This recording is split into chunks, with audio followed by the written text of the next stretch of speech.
Dear students, നമ്മൾ doors and Windows എന്ന പാഠഭാഗം പഠിച്ചിട്ടുണ്ട് അല്ലേ? അപ്പോൾ അതിലോടൊപ്പം തന്നെ വരുന്ന ഒരു കുഞ്ഞു ചാപ്റ്ററാണ് ഫിസ്റ്റേഴ്സ് ആൻഡ് ഫാസ്റ്റനിങ്സ്. ഓക്കെ, എന്താണ് നമുക്കത് നോക്കാം. സോ ഈ ഡോർസിനും വിൻഡോസിൻ്റെയും ഒക്കെ ജോയിൻറ്റിൽ കൊടുക്കുന്നതാണ് ഫിസ്റ്റേഴ്സും ഫാസ്റ്റനിങ്സും. അപ്പോൾ അതിൽ കുറച്ച് ടൈപ്പുകളാണ് നിങ്ങൾക്ക് കാണാൻ പറ്റുന്നത്. ഹിഞ്ചസുകൾ, ബോൾട്ടുകൾ, ഹാൻഡിലുകൾ, ലോക്കുകൾ. ഇത്രയാണ് ഫിസ്റ്റേഴ്സിലും ഫാസ്റ്റനിങ്സിലും വരുന്നത്. ഓക്കെ, അപ്പോൾ ഇതൊക്കെ നമുക്ക് പഠിക്കേണ്ടതുണ്ട്. ഇതൊക്കെ നമ്മൾ ഡെയിലി ലൈഫിൽ കണ്ടുവരുന്ന ഓരോ ഭാഗങ്ങളാണ്. നമുക്ക് എന്താണെന്ന് നോക്കാം. ആദ്യത്തേത് ഹിഞ്ച്. അപ്പോൾ ഹിഞ്ച് എന്ന് പറഞ്ഞാൽ ഡോറിലും വിൻഡോയിലും വെൻറ്റിലേറ്റേഴ്സിലൊക്കെയാണ് യൂസ് ചെയ്യുന്നത്. ഇനി നമുക്ക് ടൈപ്പ് ഓഫ് ഹിഞ്ച് ഏതൊക്കെയാണെന്ന് നോക്കാം. നോക്കൂ, ഇതാണ് ബ്ലാക്ക് ഫ്ലാബ് ഹിഞ്ച്. അപ്പോൾ ഇത് സാധാരണ ഷട്ടർ, ഒരു ഡോറിൻ്റെ ഷട്ടർ എന്ന് പറഞ്ഞാൽ നമ്മൾ പഠിച്ചിട്ടുണ്ട് അല്ലേ, തുറക്കുന്ന ഭാഗം അല്ലേ. അപ്പോൾ ആ ഷട്ടർ തിന്നാണെങ്കിൽ, അതായത് തിക്നെസ് കുറവാണെങ്കിൽ അവിടെയാണ് ബ്ലാക്ക് ഫ്ലാബ് ഹിഞ്ച് യൂസ് ചെയ്യുന്നത്. അപ്പോൾ ഇതെന്ന് പറഞ്ഞാൽ ഷട്ടറിൻ്റെയും ഫ്രെയിമിൻ്റെയും ബാക്ക് സൈഡിലാണ് ഇത് ഫിക്സ് ചെയ്തിട്ടുള്ളത്. നിങ്ങൾ ശ്രദ്ധിച്ചാൽ മനസ്സിലാകാൻ പറ്റും, നമ്മൾ ഡോറൊക്കെ ഫ്രെയിമിലോട്ട് ഫിക്സ് ചെയ്യുന്നത് അത് ഈ ഇത്തരത്തിലുള്ള ഹിഞ്ചുകൾ ഉപയോഗിച്ചിട്ടായിരിക്കും. ഓക്കെ, അതാണ് ബ്ലാക്ക് ഫ്ലാബ് ഹിഞ്ച്. അടുത്തതാണ് ബട്ട് ഹിഞ്ച്. ഈ ഹിഞ്ചാണ് നമ്മൾ സാധാരണ നമ്മളെ വീടുകളിലൊക്കെ ഡോറൊക്കെ ഫിക്സ് ചെയ്യാൻ വേണ്ടി യൂസ് ചെയ്യുന്ന ഹിഞ്ചാണ് ബട്ട് ഹിഞ്ച്. ഇതാണ് കോമൺ ആയിട്ട് യൂസ് ചെയ്യുന്നത്. ഓക്കെ, അതായത് ഷട്ടറിനെ ഫ്രെയിമുമായിട്ട് ബന്ധിപ്പിക്കാൻ ഉപയോഗിക്കുന്ന ഹിഞ്ചാണ്, കോമൺ ആയിട്ട് ഉപയോഗിക്കുന്ന ഹിഞ്ചാണ് ബട്ട് ഹിഞ്ച്. അടുത്തത് കൗണ്ടർ ഫ്ലാപ്പ് ഹിഞ്ചാണ്. അപ്പോൾ ഈ ടൈപ്പ് ഹിഞ്ചിന് 3 ഭാഗങ്ങളും 2 സെൻറ്ററുകളുമാണ് ഉണ്ടാവുക. ഓക്കെ, നോക്കൂ, 2 സെൻറ്ററുകളും ഉണ്ടാവും. അതേപോലെ തന്നെ 2 സെൻറ്റേഴ്സ്, 3 ഭാഗങ്ങളും 2 സെൻറ്റേഴ്സുമാണ് ഇതിലുണ്ടാവുക. അപ്പോൾ ഈ ടൈപ്പ് ഹിഞ്ച് നമ്മൾ shutter connected to folded back to back, ഷട്ടറിനെ ബാക്ക് ടു ബാക്ക് ഫോൾഡ് ചെയ്യാൻ പറ്റുന്ന ടൈപ്പ് സ്ഥലങ്ങളിലാണ് ഇത്തരത്തിലുള്ള ഹിഞ്ച് ഉപയോഗിക്കുന്നത്. The provision of this type of hinge enable the shutter to be folded back to back. അപ്പോൾ ഈ ഒരു ഹിഞ്ച് ഉപയോഗിച്ച് കഴിഞ്ഞാൽ ഷട്ടറിനെ നമുക്ക് ബാക്ക് ടു ബാക്ക് ആയിട്ട് എന്ത് ചെയ്യാൻ പറ്റും, ഫോൾഡ് ചെയ്യാൻ പറ്റും. ഓക്കെ, ഇതാണ് കൗണ്ടർ ഫ്ലാപ്പ് ഹിഞ്ച്. അടുത്തത് ഗാർനെറ്റ് ഹിഞ്ചാണ്. ഇമ്പോർട്ടൻ്റ് ആണ്. ഈ ഹിഞ്ച് സാധാരണ നമ്മൾ ബാറ്റേൺ, ലെഡ്ജഡ്, ബ്രേസ്ഡ് ഡോർ പഠിച്ചിട്ടുണ്ട് അല്ലേ. നമ്മൾ ടൈപ്പ് ഓഫ് ഡോറിൽ batten, ledged and braced door പഠിച്ചിട്ടുണ്ട്. അപ്പം അത്തരം ഡോറുകളിൽ ഉപയോഗിക്കുന്ന ഹിഞ്ചാണ് ഗാർനെറ്റ് ഹിഞ്ച്. ഇതിനെ ടീ ഹിഞ്ച് എന്നും പറയാറുണ്ട്. അടുത്തത് പാർലമെൻ്ററി ഹിഞ്ചാണ്. അപ്പോൾ ഈ ഹിഞ്ചിൻ്റെ പ്രത്യേകത എന്താ? ഈ ഹിഞ്ച് നമ്മൾ ഡോറിൽ ഉപയോഗിച്ച് കഴിഞ്ഞാൽ നമുക്ക് വാളിന് പാരലായിട്ട് ഡോറിനെ ഓപ്പൺ ചെയ്യാൻ പറ്റും. ഓക്കെ, അതായത് വാളിന് പാരലായിട്ട് ഡോറിനെ ഓപ്പൺ ചെയ്യാൻ സഹായിക്കുന്ന ഹിഞ്ചാണ് പാർലമെൻ്ററി ഹിഞ്ച്. ഈ ഹിഞ്ച് സാധാരണ ഓപ്പണിങ് വളരെ നാരോ ആവുന്ന സ്ഥലങ്ങളിൽ, അതേപോലെ തന്നെ to keep the opening free from obstruction due to door shutter അല്ലേ, ഡോർ ഷട്ടറിനോണ്ടുള്ള ഒബ്സ്ട്രക്ഷൻ ഒഴിവാക്കേണ്ട സാഹചര്യം, അത്തരം സാഹചര്യങ്ങളിലാണ് പാർലമെൻ്ററി ഹിഞ്ച് ഉപയോഗിക്കുന്നത്. ഒന്നുകൂടെ പറയാം, നമ്മൾ ഈ ഹിഞ്ച് സാധാരണയായിട്ട് ഉപയോഗിക്കുന്നത് ഓപ്പണിങ് വളരെ വീതി കുറഞ്ഞതും, അതേപോലെ തന്നെ നമുക്ക് ഡോർ ഓപ്പൺ ചെയ്ത് കഴിഞ്ഞാൽ നമുക്ക് അറിയാം അത്രയും ഭാഗം പോവും അല്ലേ, ഡോർ ഓപ്പൺ ചെയ്ത് കഴിഞ്ഞാൽ. അപ്പോൾ അതുമൂലം ഉണ്ടാകുന്ന പ്രശ്നം ഒഴിവാക്കേണ്ട സാഹചര്യത്തിലാണ് നമ്മൾ ഈ ടൈപ്പ് ഹിഞ്ച് ഉപയോഗിക്കുന്നത്. പാർലമെൻ്ററി ഹിഞ്ച് ഇമ്പോർട്ടൻ്റ് ആണ്. അതായത് ഇവിടെ എന്താ സംഭവിക്കുന്നത്, ഡോറ് പാരലൽ ടു ദ വോളായിട്ട് റെസ്റ്റ് ചെയ്യാൻ പറ്റും.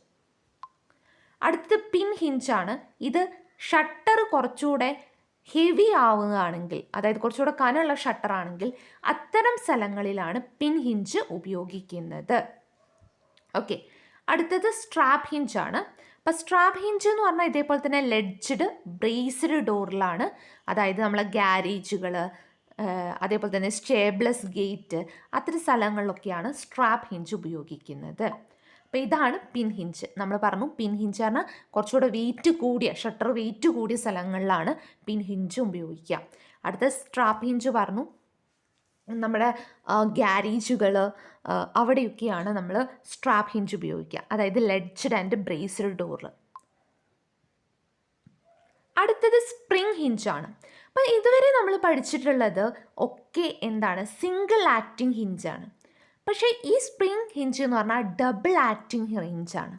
ഇത് സാധാരണ സ്വിംഗ് ഡോറിലൊക്കെയാണ് ഉപയോഗിക്കുക. സ്വിംഗ് ഡോർ നമ്മൾ പഠിച്ചിട്ടുണ്ട് അല്ലേ. അപ്പോൾ എന്താ, ഉള്ളിലോട്ടും പുറത്തോട്ടും ഓപ്പൺ ചെയ്യാൻ പറ്റുന്ന ഡോറാണ് സ്വിംഗ് ഹിഞ്ച്. അപ്പോൾ ആ സ്വിംഗ് ഹിഞ്ചിൽ കൊടുക്കുന്ന സ്വിംഗ് ഡോർ എന്ന് പറഞ്ഞാൽ ഉള്ളിലോട്ടും തുറക്കാൻ പറ്റും പുറമേക്കും തുറക്കാൻ പറ്റും. അപ്പോൾ അത്തരം ഡോറുകളാണ് സ്വിംഗ് ഡോർ. സ്വിംഗ് ഡോറിൽ കൊടുക്കുന്ന ഹിഞ്ചാണ് സ്പ്രിംഗ് ഹിഞ്ച്. ഓക്കെ, അപ്പോൾ സ്പ്രിംഗ് ഹിഞ്ച് എന്ന് പറഞ്ഞാൽ ഡബിൾ ആക്ടിങ് ഹിഞ്ചാണ്. അടുത്തത് റൈസിംഗ് ബഡ് ഹിഞ്ചാണ്. അപ്പോൾ ഇത് സാധാരണ റൈസിംഗ് ബഡ് ഹിഞ്ചിൻ്റെ പ്രത്യേകത പറഞ്ഞാൽ ഇത് നമ്മൾ ഓപ്പൺ ചെയ്ത് കഴിഞ്ഞാൽ ഓട്ടോമാറ്റിക്കായിട്ട് ക്ലോസ് ആയിക്കോളും. അതായത് ഒരു ഡോറിൽ നമ്മൾ റൈസിംഗ് ബഡ് ഹിഞ്ച് കൊടുത്തു കഴിഞ്ഞാൽ നമ്മൾ ഓപ്പൺ ചെയ്തു, പക്ഷെ നമ്മൾ അടയ്ക്കാതെ തന്നെ ആ ഡോർ ഓട്ടോമാറ്റിക്കായിട്ട് അടഞ്ഞോളും. അപ്പം അത്തരം ആവശ്യമുള്ള സ്ഥലങ്ങളിലാണ് റൈസിംഗ് ബഡ് ഹിഞ്ച് കൊടുത്തിട്ടുള്ളത്. ഇവിടെ എന്താ, ഈ ഭാഗം മറ്റേ ഭാഗത്തെ അനുബന്ധിച്ച് കുറച്ച് 10 mm കയറിയിട്ടാണ് ഇരിക്കുന്നത് അല്ലേ. അപ്പോൾ അതുകൊണ്ടാണ് പറഞ്ഞിട്ടുള്ളത് the door is closed automatically due to which shutter is raised by 10 mm on being open. Okay, അപ്പോൾ അത്രയാണ് ഹിഞ്ചിലുള്ളത്. ഇനി അടുത്ത ബോൾട്ടുകളാണ്. അപ്പോൾ ബോൾട്ട് എന്ന് പറഞ്ഞാൽ ഡോറിലും വിൻഡോസിലും ഉപയോഗിക്കുന്ന ബോൾട്ടുകൾ തന്നെയാണ് പറയുന്നത്. അപ്പോൾ ആദ്യത്തേത് അൾട്രോപ്പാണ്. ഇതിനൊക്കെ ഫിഗർ അറിഞ്ഞിരുന്നാൽ മതി.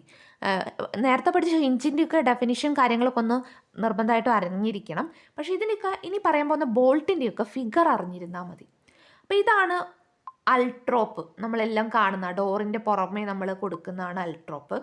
അടുത്തത് ബാരൽ ബോൾട്ടാണ്. അപ്പോൾ ബാരൽ ബോൾട്ടിൻ്റെ ഫിഗർ ഞാൻ കാണിച്ചു തരാം, നിങ്ങൾക്ക് കാണുമ്പോൾ തന്നെ മനസ്സിലാവും. ഡോറിൻ്റെയൊക്കെ പുറത്ത് നമ്മൾ കൊടുക്കുമല്ലോ, ഐ മീൻ ഡോറൊക്കെ നമ്മൾ ഫിക്സാക്കി വെക്കാൻ വേണ്ടിയിട്ട് കൊടുക്കുന്നതാണ് ഈ ബാരൽ ബോൾട്ട് എന്ന് പറയുന്നത്. അപ്പോൾ ഇനി അടുത്ത ടവർ ബോൾട്ടാണ്. ടവർ ബോൾട്ട് പറഞ്ഞാൽ ബാരൽ ബോൾട്ടിനെ പോലെ തന്നെയാണ്, പക്ഷേ ഇവിടെ എന്ന് പറഞ്ഞാൽ 2 or 3 സ്റ്റാബിൾസ് ഉണ്ടായിരിക്കും. ഓക്കെ, അപ്പോൾ ഇതാണ് ടവർ ബോൾട്ട്. ഓക്കെ, അടുത്തത് ഫ്ലഷ് ബോൾട്ടാണ്. അപ്പോൾ ഫ്ലഷ് ബോൾട്ട് എന്ന് പറഞ്ഞാൽ നമുക്ക് എവിടെയാണ് ഉപയോഗിക്കുക, ഈ ബോൾട്ട് ഡോറുമായിട്ട് ഫ്ലഷായി നിൽക്കേണ്ട സാഹചര്യങ്ങളിലാണ് ഫ്ലഷ് ബോൾട്ട് ഉപയോഗിക്കുന്നത്. ഇതാണ് ഫ്ലഷ് ബോൾട്ട്. ഓക്കെ, അടുത്തത് ഹാസ്പ് ആൻഡ് സ്റ്റാബിൾ ബോൾട്ടാണ്. അപ്പോൾ ഇതെന്ന് പറഞ്ഞാൽ ഇതേപോലെ തന്നെ പുറമേയുള്ള ഡോറുകളിൽ, അതായത് പാഡ്ലോക്കൊക്കെ നമ്മൾ കൊടുക്കുന്ന ഡോറുകളിലാണ് ഇത്തരത്തിലുള്ള ഹാസ്പ് ആൻഡ് സ്റ്റാബിൾ ബോൾട്ട് കൊടുക്കുന്നത്. ഓക്കെ, അപ്പോൾ ഇതിൽ സ്റ്റാബിളാണ് ഡോറിൻ്റെ ഫ്രെയിമുമായിട്ട് കണക്ട് ചെയ്യുന്നത്. ഹാസ്പ് എന്ന് പറയുന്നത് ഷട്ടറുമായിട്ടാണ് കണക്ട് ചെയ്യുന്നത്. ഓക്കെ, അപ്പോൾ ഇതാ നോക്കൂ, ഈ ഹാസ്പ് എന്ന് പറഞ്ഞാൽ ഷട്ടറുമായിട്ട് കണക്ട് ചെയ്യും. ഈ സ്റ്റേബിൾ എന്ന് പറഞ്ഞാൽ എന്തായിട്ട് ഫ്രെയിമുമായിട്ട് കണക്ട് ചെയ്യും. അതാണ് ഹാസ്പ് ആൻഡ് സ്റ്റേബിൾ ബോൾട്ട് എന്ന് പറയുന്നത്. അപ്പോൾ ഒന്ന് ഷട്ടറിലും ഒന്ന് ഫ്രെയിമിലുമായിട്ടാണ് കണക്ട് ചെയ്യുന്നത്. ഓക്കെ, നേരത്തെ പറഞ്ഞു ആ സ്റ്റാബിൾ എന്ത് ചെയ്യുന്നു, ഡോറിൻ്റെ ഫ്രെയിമുമായിട്ടും ഹാസ്പ് എന്ന് പറഞ്ഞാൽ ഷട്ടറുമായിട്ടാണ് കണക്ട് ചെയ്യുന്നത്. ഓക്കെ, ഇനി ലാസ്റ്റ് ലാച്ചാണ്. ലാച്ച് അയൺ കൊണ്ട് നിർമ്മിച്ചിട്ടുള്ളതാണ്. ഇതൊരു എൻഡിൽ പിവോട്ട് ചെയ്തിട്ടുണ്ടായിരിക്കും.